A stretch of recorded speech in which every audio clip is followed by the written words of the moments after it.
In today's video, I'm going to teach you how to record refunds in QuickBooks Online. Now, before we begin, it's essential to note a key detail about using QuickBooks for refunds. If the payment you're looking to refund was processed using QuickBooks Payments, you'll have the capability to initiate a refund directly through the system.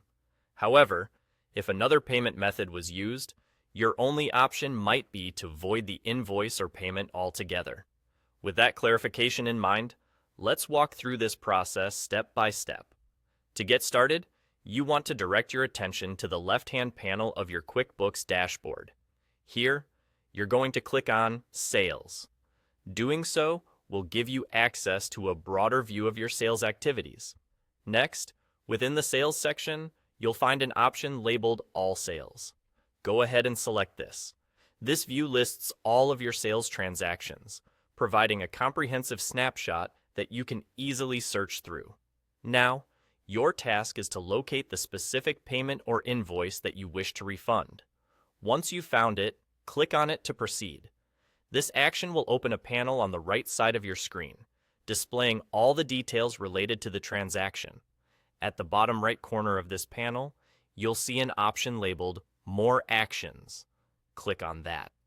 At this point, you should be able to select Refund.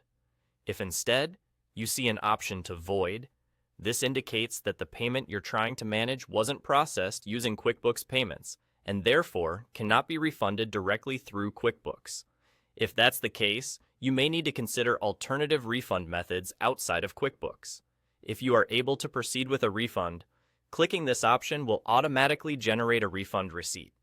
Your next step is to carefully review the information on this receipt to ensure it's accurate. Once you're satisfied that all the details are correct, simply click Save, and your refund has been recorded.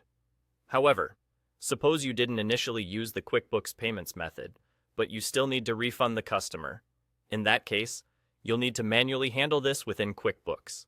To do so, navigate to the New button at the top right corner of your screen and click on Refund Receipt. With the Refund Receipt option open, input all the necessary details for your refund transaction. Double-check the information to make sure everything aligns with what's needed before you hit Save. This manual method allows you to record the refund within QuickBooks, even if the original payment wasn't processed through QuickBooks Payments. And there you have it. Those are the steps for recording refunds in QuickBooks Online. I hope this guide helps streamline your refund process and makes managing your sales transactions just a little bit easier. Thank you for watching.